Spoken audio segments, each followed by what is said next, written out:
everyone. I am Kim Shapira. I am your Trimly coach, and this is our weekly check-in. I'm so happy to be doing this with you guys. Today, we're going to talk about fiber and all the benefits of fiber. And so, if you have any questions, drop them into the chat. Let me just open the chat so it's there so I can see it. This is for you and about you. So, stop me at any time and make sure that I'm answering questions that directly apply to you. If you are on a weight loss journey and you are taking a medication, then it could affect your bowels and your transit time. So, transit time is basically how long something takes from once it's in your mouth to the toilet. And ideally, we want a 24-hour transit time. So, let me give you a quick breakdown on digestion. From your mouth to your anus, it's the width of a tennis court. And every single inch of it has a job. And food should travel down it about 1 millimeter an hour, and that should be the 24-hour transit time. If you're having what you think could be a fast transit time or a slow transit time, you can do the corn test. So, what this means is the next time you have a bowel movement, you document it somewhere, and then you eat some corn. And I would say at least a half a cup of corn. The thing about corn is that it doesn't break down. We do want to chew it because we do want to get the vitamins that are inside of it, but it doesn't break down. And so what happens is you'll see the corn in your bowels, and hopefully it'll be just the next day, 24 hours later.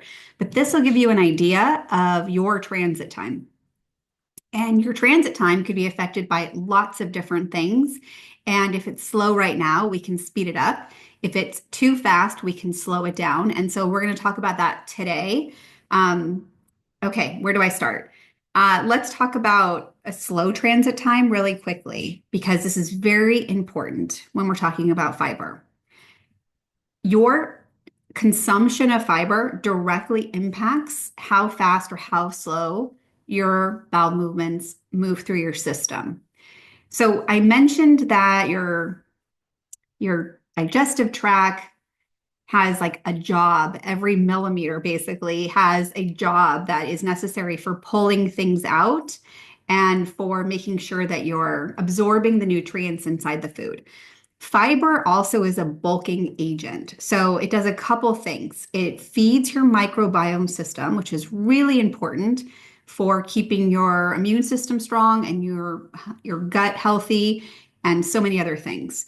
It, like I said, creates bulk, and it also pulls out cholesterol, which is really important because you've seen all the documentaries, you know all the information on the American diet, and animal fat contributes to cholesterol, and we have a very high risk of heart disease. I think it's 1 in 2 women have a risk of heart attack.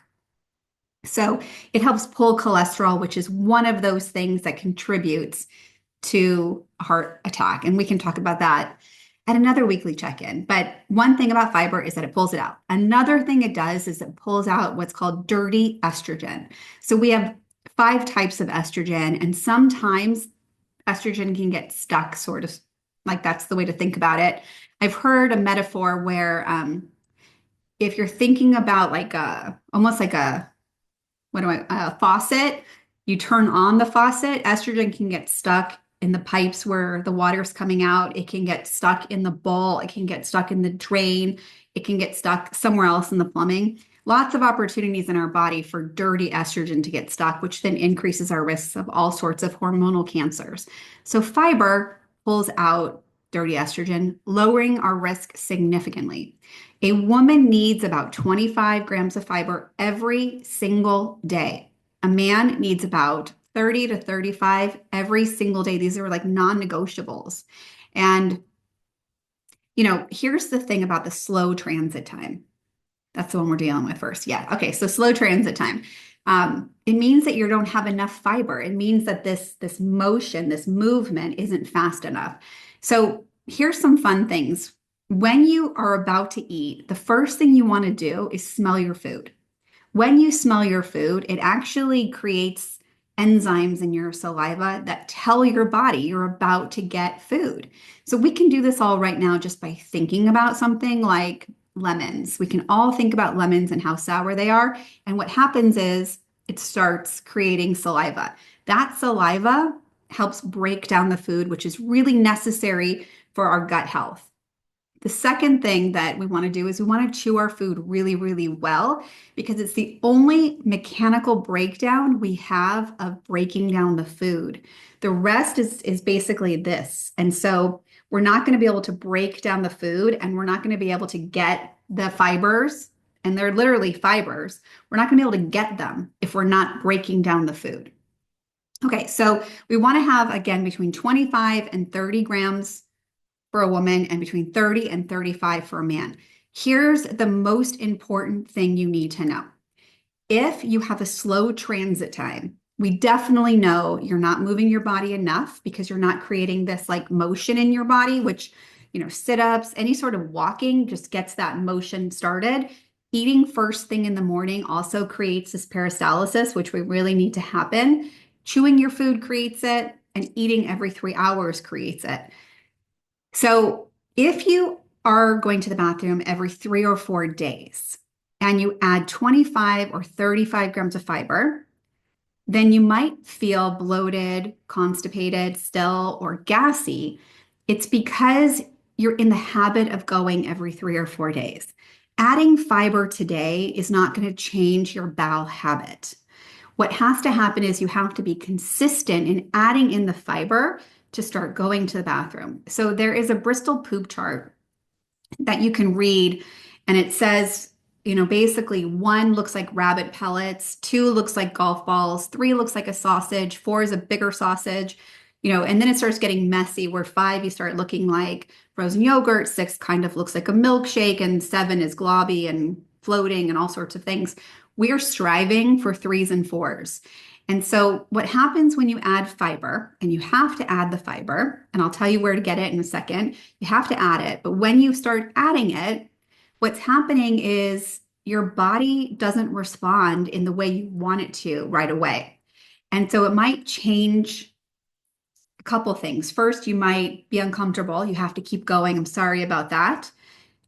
And then you might start going to the bathroom 2 or 3 times a day, but it might be golf balls or rabbit pellets because you're still fixing this constipation problem. And the more consistent you are with 25 to 35 grams, what happens is you start noticing you start going at a regular time because your body thrives in consistency. And then the shape changes. What happens in a constipated environment, a couple of things, is that your body waits for the size and weight of it before it tells your brain it's time to go to the bathroom. And adding fiber really helps your mind know it's time to go. So if you are somebody who goes to the bathroom every 3 or 4 days, this is how it works. On Monday, you add 25 grams of fiber. Maybe you don't go to the bathroom on Tuesday. On Tuesday, you add 25 grams of fiber. You don't go to the bathroom. On Wednesday, you go to the bathroom, but it's a rabbit pellet. You do not have any relief, but you still add 25 grams. Now, what happens on Thursday is you might not go because remember, you only go every 3 or 4 days. But on Friday, you might have golf balls. And what's happening is you're slowly shortening the time between each like bowel movement. And it will take about 3 weeks before you start noticing every day you're producing sausages. And this is exciting. And it might be that you're producing sausages 2 or 3 times a day. You have to keep going and you will notice that pretty soon, and it does take a little bit. So it can take like up to 3 months to really regulate this habit. And it is a habit. So if you aren't doing it, then you're kind of going backward. And so you really need to continue and be consistent. If your transit time is really fast, then I would reach out because we need to do some testing to see what sensitivities you might be having in your food. And you also need to be really working on healing the lining of your gut. And that's going to be done through a variety of things. But we first need to know what's causing you to have this dumping syndrome. Adding fiber will also help you slow down your transit time and bulk up. And it could be that if you're having that globby number 6 one, that you're actually constipated, but you just are having frequent bowels and they're not bulking. So fiber is going to help you do all of that. Okay. What's a good day of fiber look like? Meaning talk about good choices. Yes. Is it better to spread out your fiber intake? No, not necessarily. Okay. So every morning I mostly love cereal. It's just like one of those things that I love, and I don't want you to eat what I love. I want you to eat what you love. But if I have cereal, which is 99% of the time, I am adding a giant scoop of flaxseed. And the truth is, sometimes it's a small scoop. It just depends on my day, but every day I'm adding flaxseed.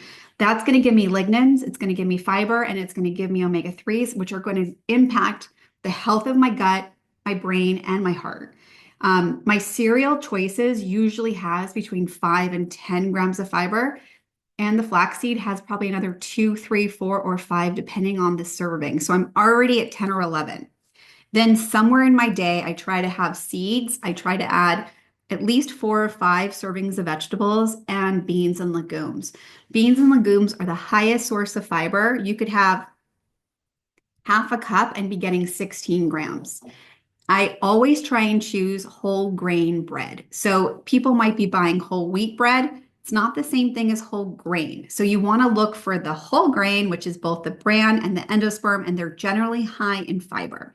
If you're not somebody who likes that kind of bread, sourdough is a great choice because those little prebiotics in the sour part of the dough help feed the microbiome of your gut and help keep things consistently moving.